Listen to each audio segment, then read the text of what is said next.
శాంతి సూరజ్బాయిజీ చెప్పిన ఆస్కా పురుషార్థ్. బాబా మనందరినీ నిరంతరము ఉమంగ ఉత్సాహాలతో చూడాలని కోరుకుంటున్నారు. ఏమైనా పొందాలనే ఉత్సాహము, లక్ష్యమునకు చేరుకోవాలనే ఉత్సాహము, తపన ఉండాలి. అప్పుడు అనేక రకముల విఘ్నములు, విషయముల నుండి ముక్తులుగా అవుతారు.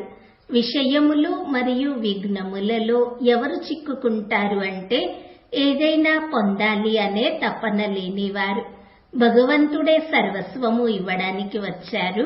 ఇప్పుడు కూడా మనము విషయాలలోనే మునిగి ఉంటే, ఇప్పుడు కూడా తన నుండి కోరుకున్న వరదానములు, శక్తులు పొందకపోతే ఇంకా ఎప్పుడు పొందగలరు?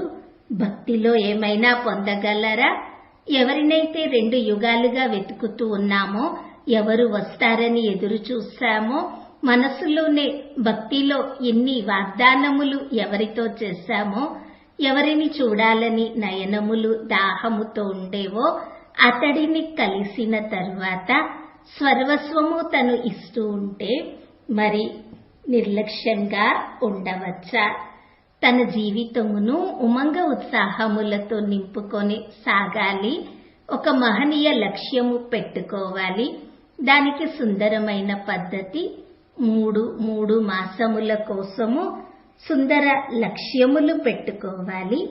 యోగా చార్టు ఎలా ముందుకి తీసుకువెళ్ళాలి, ఏ విధంగా స్వమానములో ఉండాలి, ఏ గుణముపై విశేష అటెన్షన్ ఇవ్వాలి, ఇలా ఒక చిన్న లక్ష్యము పెట్టుకొని సాగిపోతూ ఉండాలి. ఇలా లక్ష్యము పెట్టుకుంటే ఉదయాన్నే 1-2 సార్లు దానిని పేపర్పై రాయాలి. పూర్తిగా విశ్వాసము, దృఢత్వముతో 3 నెలల్లో నేను ఇది సాధించాలి లేక ఈ గమ్యమునకు చేరుకోవాలి అని పేపర్ మీద రాయాలి. అప్పుడు మెదడులోని సమస్త శక్తులు, అంతః మనస్సులోని సమస్త శక్తులు ఆ లక్ష్యమునకు చేర్చుటలో నిమగ్నమై ఉంటాయి. ఆ లక్ష్యము చేరుకునే మార్గంలో ఏ ఆటంకములు వచ్చినా వాటిని కూడా సహజంగా దాటేస్తూ వెళ్ళగలుగుతాము. ఇలా జీవితమును ఉమంగ ఉత్సాహాలతో నింపుకోవాలి. ఏమాత్రం గాబరా పడకూడదు. మహావీరులుగా అవ్వాలి. ఎందుకనగా జీవితము ఒక సుదీర్ఘ యాత్ర. దీనిలో పైకి కిందికి ఏదో ఒకటి జరుగుతూనే ఉంటుంది. ఇంకా మనకి మాయతో కూడా యుద్ధము ఉన్నది. ఇది కలియుగ అంతిమ సమయము. దీనిలో అనేక పరిస్థితులు వచ్చి మన స్థితిని పరీక్షిస్తాయి కూడా. మరి ఇటువంటి సందర్భాలలో గాబరా పడడము, బలహీన పడడం కూడా సంభవమే. అయితే మనము దీనిని అసంభవం చేయాలి. ఎందుకనగా మన తోడు స్వయంగా భగవంతుడే ఉన్నారు. సర్వశక్తివంతుని ఛత్ర ఛాయ మన తలపై ఉన్నది. మనము బలహీనంగా అవ్వము. మాయ ఎంత జోరుగా ప్రయత్నించినా, రకరకాల స్వరూపాలు ధారణ చేసి మన ఎదురుగా వచ్చినా మనమైతే మాయను జయించాల్సిందే. ఇటువంటి తపన, ఇటువంటి దృఢత్వము మనస్సులో ఉండాలి.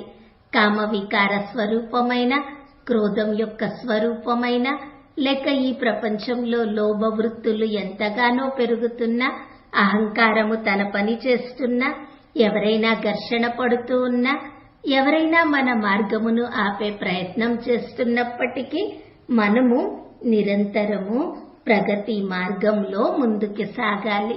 మనల్ని ఆపగలిగే శక్తి ఎవ్వరికీ లేదు అనే విశ్వాసము ఉండాలి. ఎవరైతే నిరంతరము ముందుకు సాగిపోతారో వారు అలా సాగిపోతూనే ఉంటారు. ఎందుకనగా పరమాత్ముని సహయోగము వారి తోడు ఉంటుంది. ఈ విషయంపై మనము అటెన్షన్ ఇవ్వాలి.